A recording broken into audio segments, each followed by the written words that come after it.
Bonjour à tous et bienvenue dans ce podcast. Aujourd'hui, nous allons parler du dernier défi relevé par Poquelin et Technimetal Systems dans le cadre du chantier du tunnel Lyon-Turin. Technimetal Systems est un client de longue date de Poquelin. Cette entreprise française est spécialiste dans la conception et la fabrication d'engins mobiles transportant de très fortes charges dans les milieux confinés pour les plus grands chantiers d'infrastructures mondiaux. Elle intervient sur des chantiers impressionnants, en partenariat entre autres avec les principales sociétés de génie civil, et conçoit et fabrique des véhicules multiservices, dits MSV, adaptés aux environnements complexes comme les tunnels ou les mines. En ce moment, les derniers MSV de TMS évoluent sur un chantier exceptionnel, le tunnel Euralpin Lyon-Turin, aussi appelé TELT. Poquelin est fier d'avoir accompagné TMS dans la conception de ces véhicules. Pour en discuter, nous accueillons aujourd'hui Kevin Villion, responsable et coordinateur hydraulique chez Technimetal Systems, ainsi que Laurent Camin, ingénieur des ventes Poquelin. Kevin, Laurent, merci à tous les deux d'être avec nous aujourd'hui. Merci de m'avoir invité pour cette interview. Merci de nous avoir invités, Kevin et moi-même, pour essayer de répondre à toutes vos questions. Kevin, est-ce que vous pouvez nous en dire un peu plus sur ce projet de tunnel Euralpin Lyon-Turin, le TELT ? En fait, on va relier de Lyon à Turin et c'est purement que pour du ferroviaire.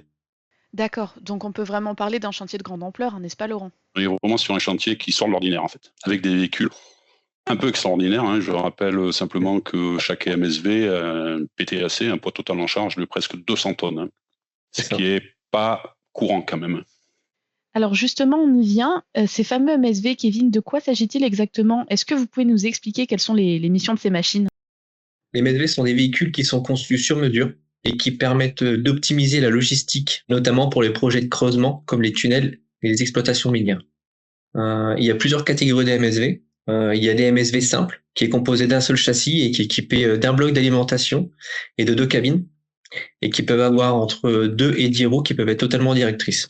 Ensuite, après, il y a des véhicules dits multiremorques. Ils combinent l'avantage de transporter des charges utiles et élevées avec une capacité de virage améliorée. Plus les véhicules ont de remorques et plus il est facile de manœuvrer. Les MSV, ils peuvent être équipés de beaucoup d'accessoires. Donc, il y a le transport de voussoirs en béton et de mortier. Il y a le transport d'équipements, comme les tuyaux et les conduites d'air. Il y a la livraison de béton via des toupies. On a aussi des véhicules qui font du transport de personnel, qui peuvent aller jusqu'à 30 passagers. Et on a aussi des véhicules qui sont dédiés à toute l'évacuation des déblais et des matériaux qui sont dans le tunnel. Sur le projet TELT, et plus particulièrement le véhicule le plus complexe, qui est le véhicule 157, on a 2 véhicules. Donc on a un véhicule qui sont pour les bétons. Donc là, on a 3 toupies à béton de 15 mètres cubes chacune.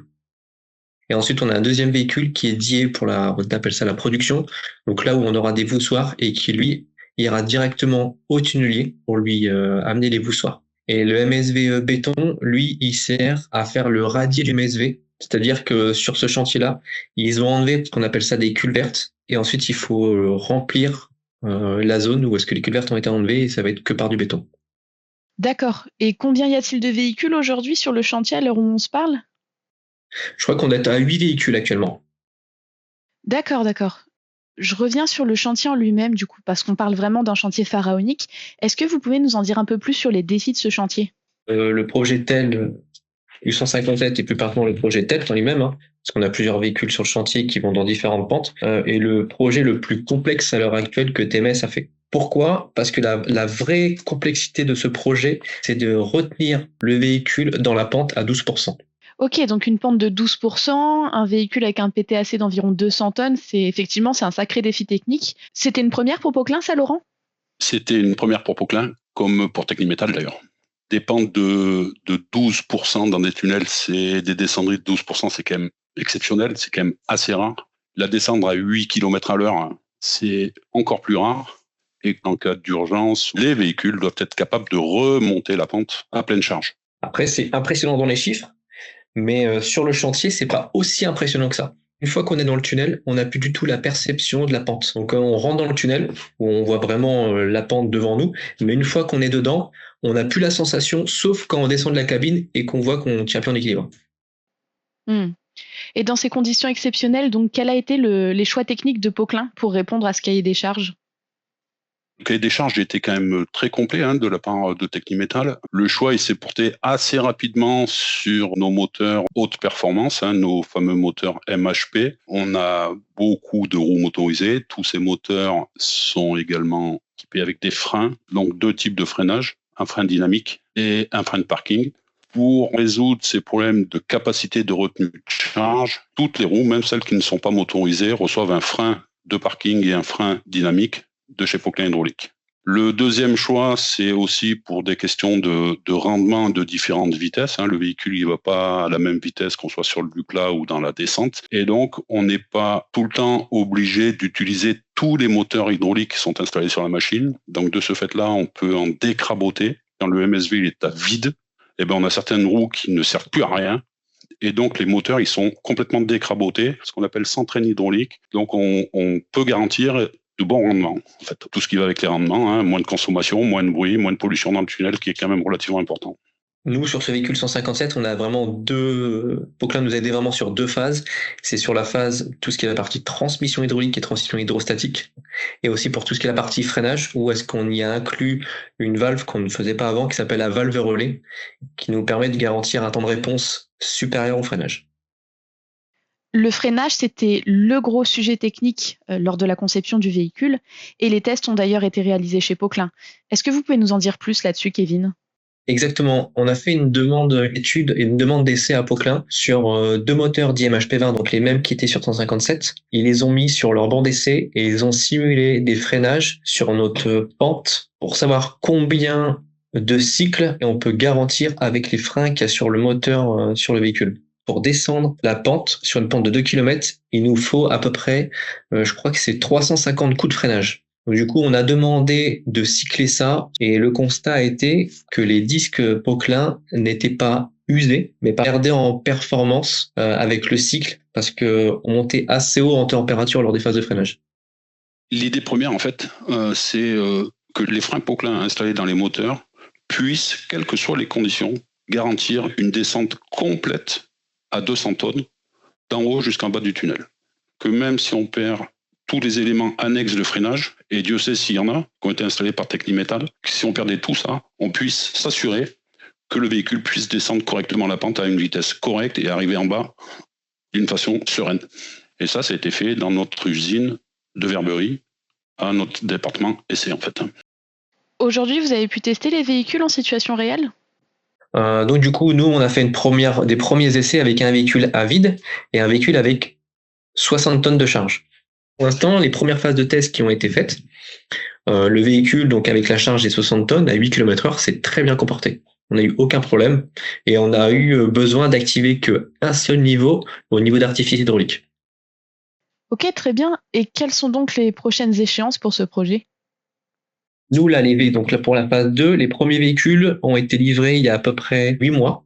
Et là, on commence à livrer, du coup, les gros véhicules et les véhicules de production pour que sur place, ils puissent les prendre en main. Nous, nos véhicules, on aura fini de livrer tous nos véhicules en 2026. Et il faut savoir aussi que le projet Lyon-Turin, on parle du véhicule 157, celui-ci, mais en fait, il y a plusieurs lots dans le projet Lyon-Turin. Donc nous, on est sur un lot. Et après, il y a d'autres lots qui sont en cours d'étude. Donc, on va continuer à collaborer avec Poquelin parce qu'actuellement, on sait que les véhicules, pour toute la partie hydraulique, ont encore de beaux jours devant eux et que Poquelin est capable de nous accompagner dans toute la partie technique. L'équipe commerciale est là pour nous aider, nous faire des offres et que la relation qu'on entretient avec Poquelin est essentielle pour nos projets et pour l'avenir de TMS. Concernant l'équipe commerciale Poquelin, on entend souvent, on voit assez rapidement le commercial en lui-même, mais il faut savoir que derrière, on a un bureau d'études d'application qui est localisé à Verberie, qui est le contact principal de Kevin en termes de dimensionnement de véhicules, et que si on a pu aussi aider et supporter Technimetal System dans ce projet TELT, c'est qu'on a aussi derrière l'usine à Verberie et notre centre d'essai qui a permis encore une fois de valider ces performances de freinage. Donc moi, je tire mon chapeau à l'équipe technique aussi, la partie technique de chez Poquelin Hydraulique, pour répondre à ce type de défi qui, encore une fois, est pas banal, on va dire. Kevin, quelles ont été vos relations avec les techniciens et les ingénieurs de Poquelin ? Alors, on a été très bien accompagnés. Et dès l'instant qu'on avait des questions ou des interrogations, on n'hésitait pas à appeler Poquelin. On a eu des échanges sur tout ce qui est la partie schéma. Les échanges étaient rapides, étaient efficaces. On a échangé aussi sur les différentes technologies par rapport aux valves de freinage, qui était un sujet relativement important aussi sur ce projet. On a su déterminer qu'est-ce qu'il fallait au mieux pour le véhicule, on a su le dimensionner, on a su le mettre en place. Et après toute cette phase d'étude, on a fait la phase test. Et là, pareil, du coup, on a eu une personne de l'équipe ASAT qui est venue faire les essais. On a également la personne qui m'a accompagné lors de la phase d'étude, donc Antoine, qui est venu également faire les tests. Donc moi, voilà, je voulais vraiment remercier Auclin et le service technique pour l'accompagnement qu'ils ont pu nous donner. Pas oublier aussi que ce véhicule, il a été vu par Poquelin Hydraulique. C'est-à-dire qu'on a pu faire les premiers essais de tour de roue au Pouzin, à l'usine où sont construits ces véhicules, par notre service SAT, un service d'assistance technique qui se déplace, qui instrumente la machine avec capteurs et tous les éléments qui vont bien, de façon à garantir qu'hydrauliquement, il n'y a pas de problème et que au niveau du schéma hydraulique, toutes les conditions sont bien réunies pour qu'on puisse avancer dans le tunnel, en fait. Donc, on a fait intervenir sur cette affaire-là quand même pas mal de monde, en fait, que ce soit côté TMS, mais également côté Poquelin. Et ce sera certainement le mot de la fin donc pour cet épisode. Je pense qu'on peut dire que ce défi inédit il a été relevé à la fois par TMS et par Poquelin grâce à une équipe d'experts qui ont travaillé vraiment main dans la main pour répondre aux enjeux de ce chantier pharaonique.